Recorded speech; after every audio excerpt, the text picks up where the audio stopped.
Hi everyone, I want to talk to you about long QT syndrome. And anyone could be wondering, why is this important? It's very important because long QT syndrome can progress to polymorphic ventricular tachycardia to certain point, and from there to ventricular fibrillation to asystole and death. Because long QT syndrome could cause death, it is very important that we know. And many people are actually dead without being diagnosed. The first presentation most times could be sudden cardiac arrest or sudden cardiac death. So it's very important. Let's go. Yeah, if we check the hand-drawn EKG strip that I have brought out, sorry, I'm not a good artist. You will see that Q is representing the Q wave and T is representing the T wave, and QR interval is the interval between the beginning of the QRS to the end of the T wave. It is therefore a function of time between depolarization and repolarization. Depolarization in the sense that QRS complex represents depolarization of the ventricle and T represents repolarization. So QT interval is representing the entire ventricular contraction and relaxation. So it's very important to know how long that time is. The higher the heart rate, the shorter the QT interval, or the faster the heart rate, the shorter the QT interval. And some that are pretty good at mathematical expression will say the heart rate is inversely proportional to the QT interval. The normal range of QT interval is 360 milliseconds to 440 milliseconds. So it's very important that we know all these values so that alert could be raised on time and the individual affected could be helped out.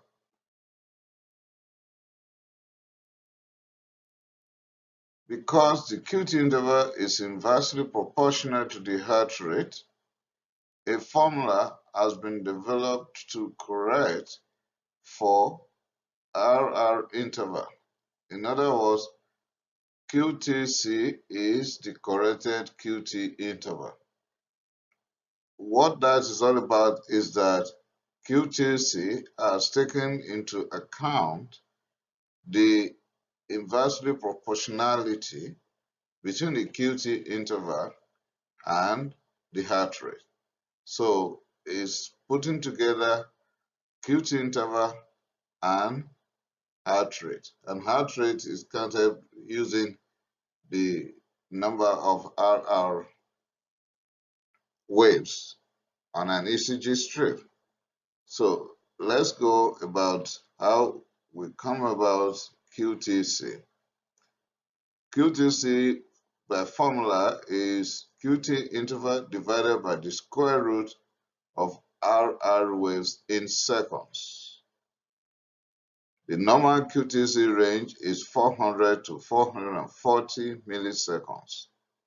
For men, value greater than 470 milliseconds is abnormally prolonged. For women, value greater than 480 milliseconds is abnormally prolonged. For both men and women, any value above 500 milliseconds is abnormally high. As a matter of fact, when some people are on particular medications that could prolong QT interval, or in individuals suspected to be having long QT syndrome, or been diagnosed with long QT syndrome in the past, or there's positive family history, if the individual is on a medication and the EKG is done and the QT interval is so high, at neighborhood of 500 or greater, the pharmacist might recommend that that medication be stopped.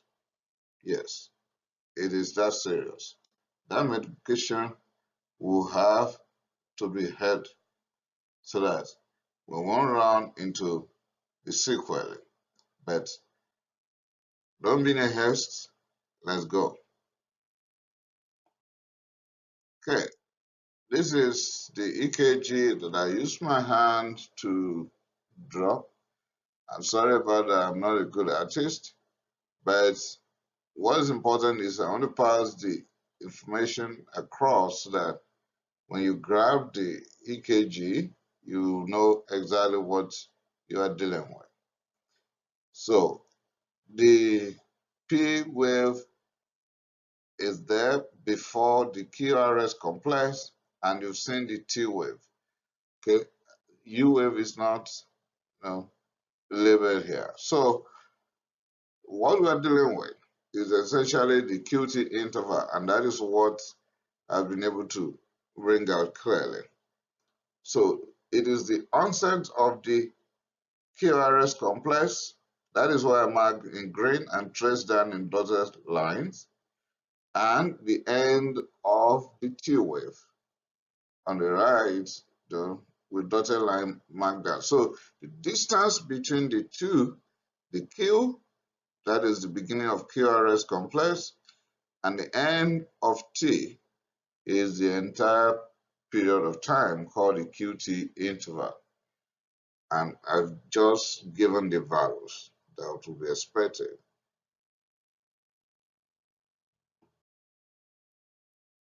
What are the clinical features of long QT syndrome in anyone that is suffering from this? One, pre-syncope, uh, sensorineural deafness, syncope, syncope with seizures, dizziness, sleep apnea, palpitations, lightheadedness. Okay, when someone is just fainting and you have ruled out any other possibilities of fainting, you've checked and checked everywhere. You check anemia, rule out hypoglycemia, rule out rheumatoid arthritis, rule out seizure disorder, rule out any vestibular dysfunction. You rule out everything you could rule out. Please, why not get into 12-lead EKG? Check for what is happening about the QT interval and what about the possible family history of long QT syndrome that is congenital or hereditary here, or is actually acquired or acquired over superimposed pre-relation to long QT syndrome based on family lineage. And some will have sensorineural deafness, particularly the children, and I don't know if that is going to become a rule in future that children with sensorineural deafness could be ruled out using EKG to be sure they're not having long QT syndrome as well, because there's association. Not all sensorineural deafness is associated with long QT syndrome, but long QT syndrome is associated with sensorineural deafness in some children. And like I said, you've ruled out every causes of syncope. You cannot lay your hands on anyone. Then grab the EKG, 12-lead EKG, check out for the long QT interval. Yes, syncope with seizures. Many people have been wrongly diagnosed with seizure disorders, placed on antiepileptics, but they are not getting out of the problem. Why can't we rule out long QT syndrome? Yes, long QT syndrome could be associated with seizures and syncope. Of course, we'll go into details later why they could become dizzy. And sometimes partners are the ones that will help their partners. How? When a partner and the other one are on bed, they'll pick sleep apnea. And when somebody reports sleep apnea, okay, don't just overlook it and look for, oh yeah, this is the way to treat it, and refer to pulmonologist. Why can't you grab the 12-lead EKG? Yes. Surprising? Yes. Don't be surprised. Sleep apnea. The partner is reporting, oh, my boyfriend or my husband, my wife or my girlfriend, when he sleeps or she sleeps, sometimes will have apnea. Yeah, okay. Don't just get for that device. Let's get the 12-lead EKG. Let's rule out long QT syndrome in this individual. You can try to find out the possible family history in this person.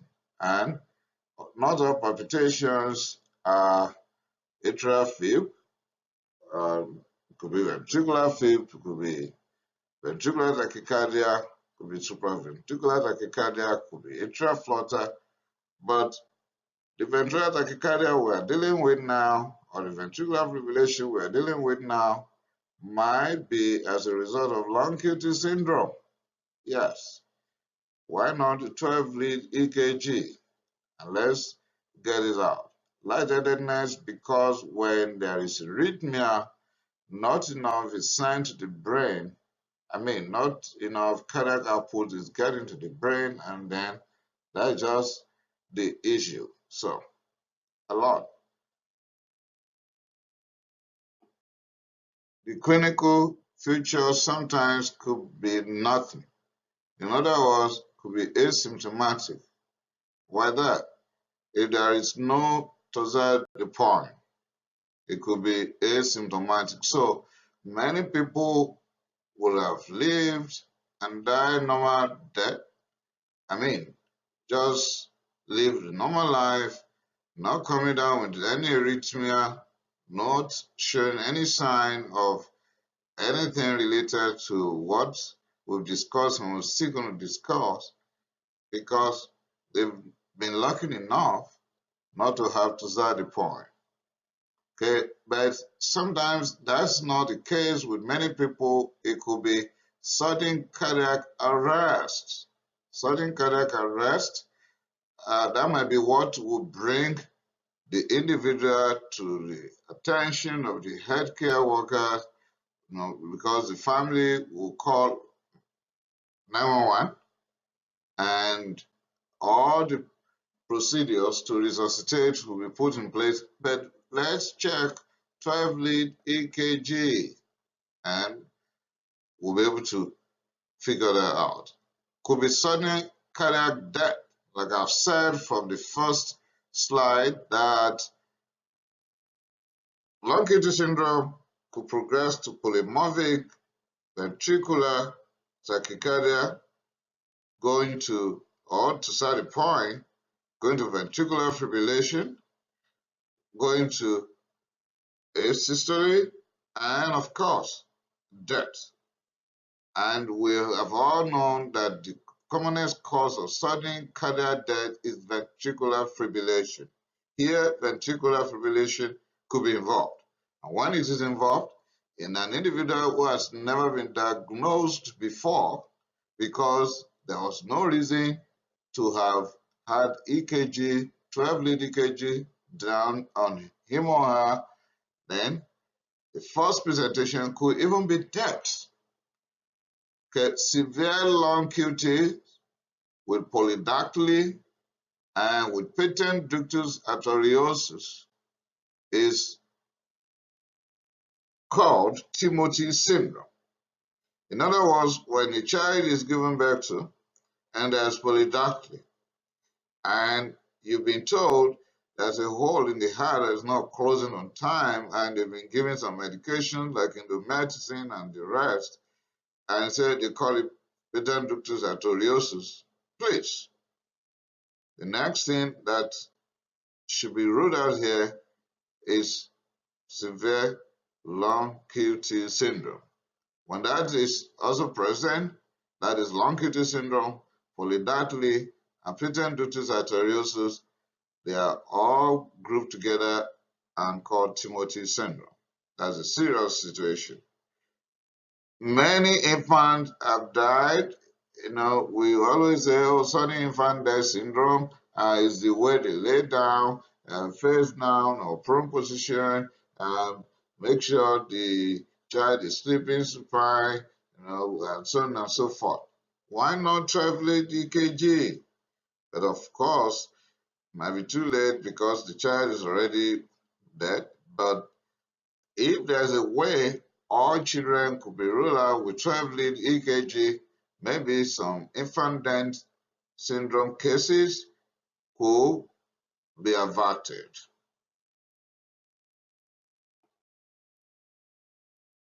Epidemiology. It could be congenital or acquired in those who are congenitally predisposed. Can I explain that further? Yes, I can. I mean, people, majority would have acquired this from some other environmental factors. I'll go into that in details very soon. But they are coming down with the signs and symptoms or clinical features because they are congenitally predisposed.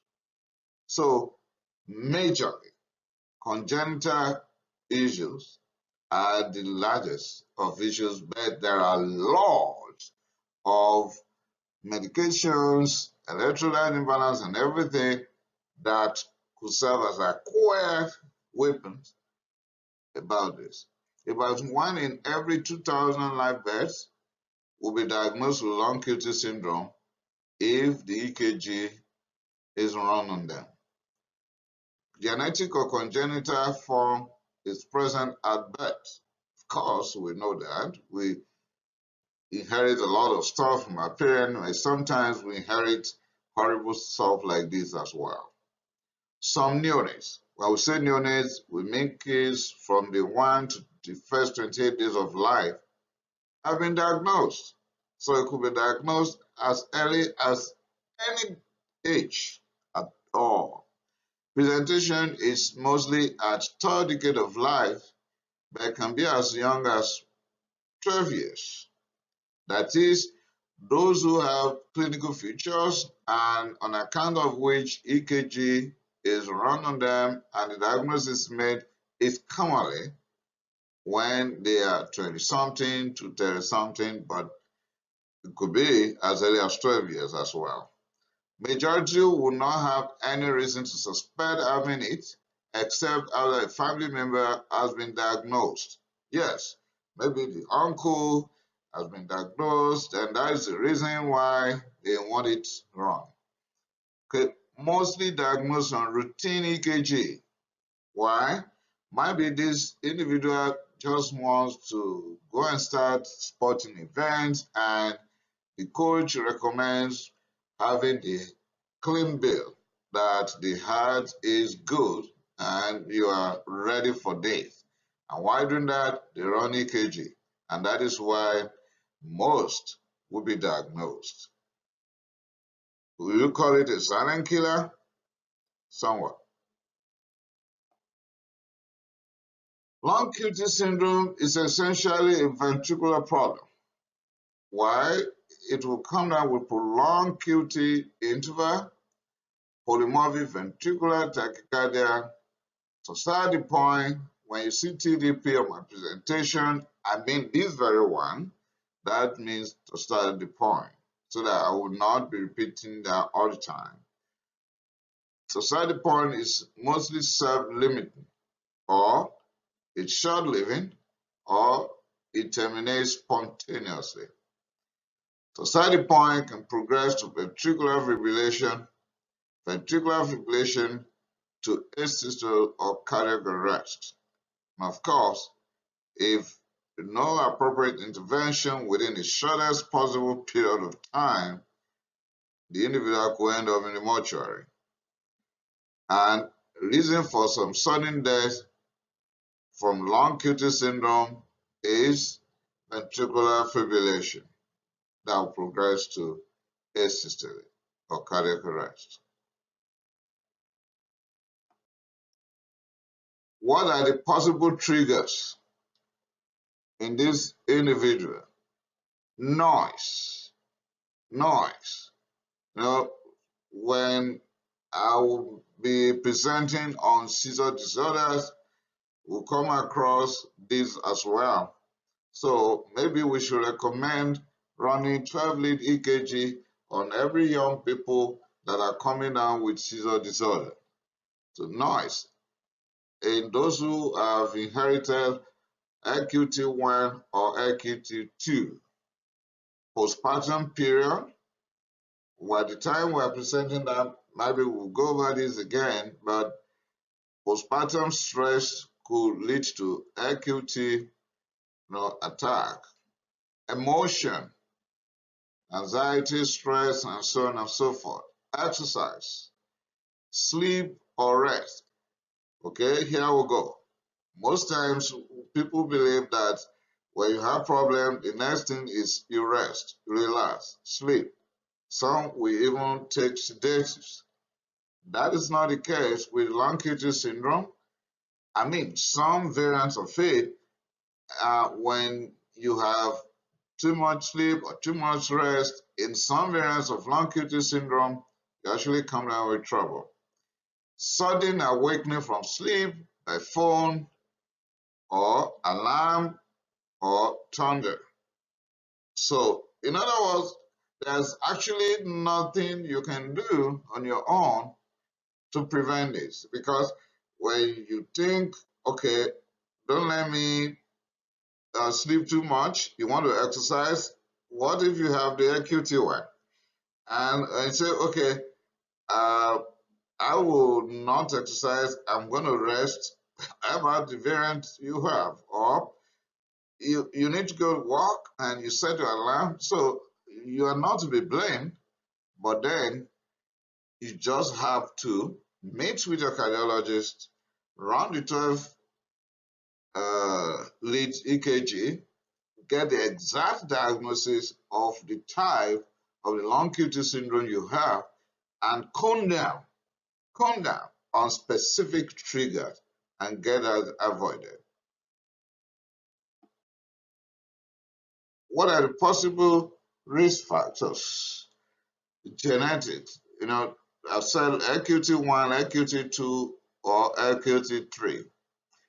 Autosomal dominant form or Romanov-Ward syndrome has no sensory neural deafness, but they have arrhythmias. Autosomal recessive pattern or Jevet and Lange syndrome is associated with sensory neural deafness. And that was why I mentioned earlier that when young kids are down with sensory neural deafness, please let's get the 12-lead EKG and look at all the strips and make sure this is not long QT syndrome. It could be idiopathic, of course, in medicine, when we don't know the cause, we say idiopathic. The risk factor continues as acquired. Okay, this is where I'm going to dwell the most. Acquired with other diseases like HIV, myocardial infarction, and could be as a result of decreasing temperature or hypothermia, electrolyte imbalance. In fact, I cannot overemphasize the importance of electrolyte imbalance in long QT syndrome. The electrolyte imbalance that I'll be talking about will be essentially low level of magnesium or hypomagnesemia, low level of potassium, hypokalemia, and low level of calcium, hypocalcemia. As small or as insignificant it may sound, low level of magnesium can lead to sudden cardiac death. Why? When there's low level of magnesium and the long QT syndrome sets in, and there is torsade point or polymorphic ventricular tachycardia, and is progressing to ventricular fibrillation without cardioversion, now down with asystole, that is cardiac arrest, with a prompt intervention, there's death from hypomagnesemia.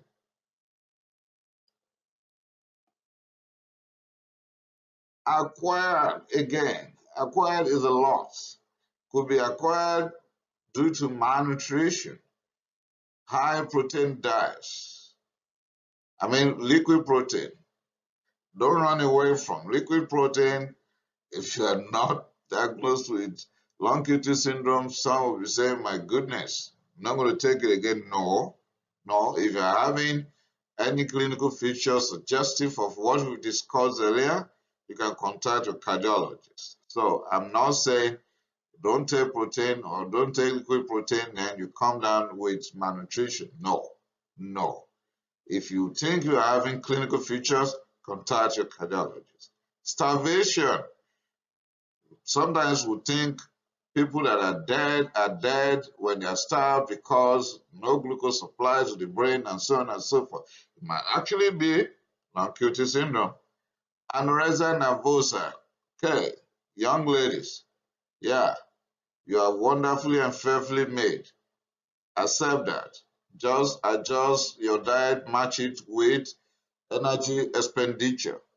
And don't worry to be a mod, don't worry to be that, because anorexia nervosa may lead to long QT syndrome and you could have sudden cardiac arrest. And if you're unfortunate not to see or get appropriate intervention, you might be dead suddenly. So it could be as a result of sinus bradycardia or atrioventricular blockage, and could be as a result of androgen depletion in people that are on gonadotropin releasing hormone, or those who had reasons in the past to have the surgery called bilateral surgical ocheectomy. I don't want to go into details of all those because I know kids are listening. But those who had had that type of surgery in the past, or those who are taking gonadotropin releasing hormone, watch out. Get 12-lead EKG. Risk factors continues. We're still unacquired, acquired with medications.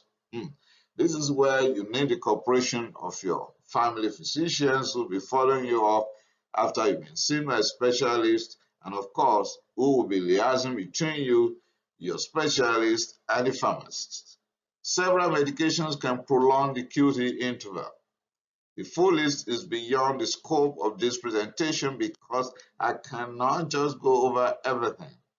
Here is just a few. Diuretics. For reasons to have sound health, like my grandfather who has heart failure, taking hydrochlorothiazide or chlorthalidone, watch out. Why? Furosemide, that is high-sodium diuretics, otherwise known as LASIs, and hydrochlorothiazide and chlorthalidone will bring down the level of potassium. And I've just mentioned a while ago that hypokalemia, that is low level of potassium, could lead to prolonged QT. So that's why diuretics should be under the watch when someone who has not been diagnosed with prolonged QT syndrome before is now suddenly been diagnosed with prolonged QT syndrome while on these medications. And by the way, before leaving this particular page, some people thought that when I mentioned my uncle, my grandfather, my grandmother having so disease, they thought it's real. No, that's fictional. None is actually diagnosed with all these things that I've been presenting, the last few days. But just to bring it home, to make it clearer, the type of age group that I was referring to. That's why I said so. Thank you for your concerns. So it's not that all these diseases I've talked about are actually in my family. No, no, no. Just to give an analogy.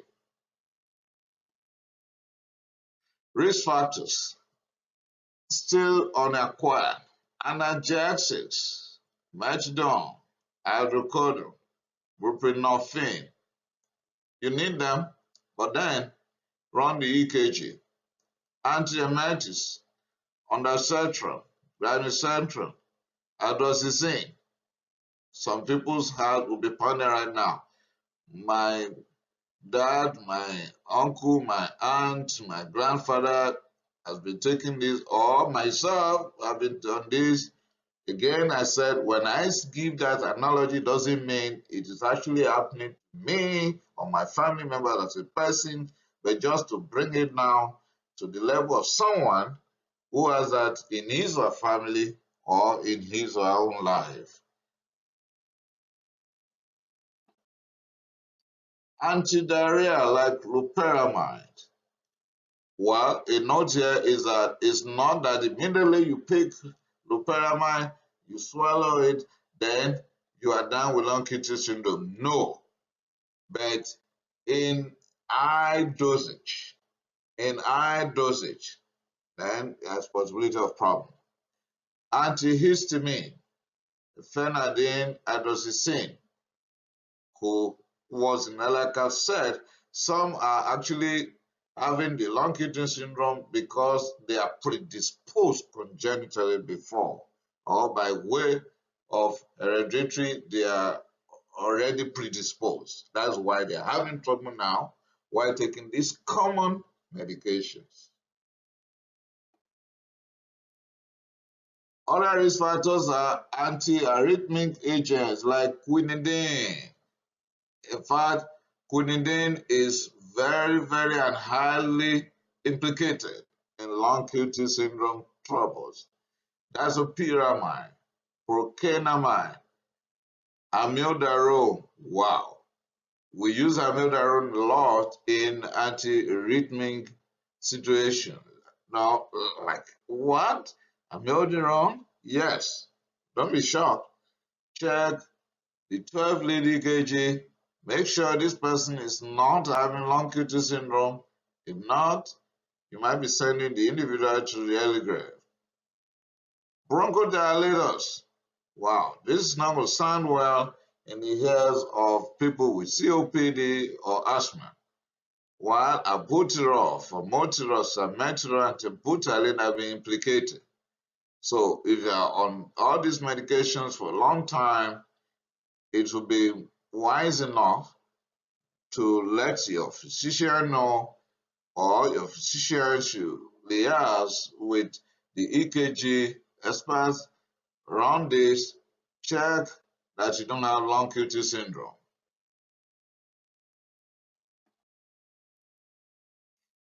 Yes, young guys, and sometimes we have few adults as well. Cocaine. Cocaine. I had a separate presentation on cocaine in the past. You can check it out. But here, let me emphasize it. You are going to die, and going to likely die suddenly. Now, I sounded this warning while presenting on cocaine in the past. Let me repeat, cocaine can give you long QT syndrome. So you might come down with sudden cardiac arrest and sudden cardiac death. Why don't you just quit? Seek help, and you'll be helped. The list goes on. Like I've said, I cannot exhaust it. What is important is check with the pharmacist, check with the family physician or the drug company, or put a burden on your doctor who can make that contact on your behalf. Get the EKG done and be sure you're free. Protection.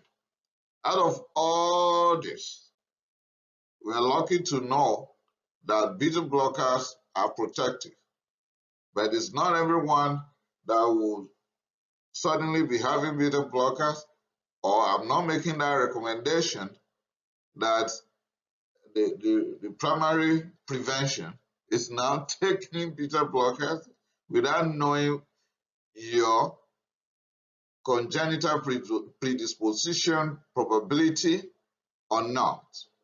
The first thing first, rule out with EKG. And of course, your doctor will really guide you.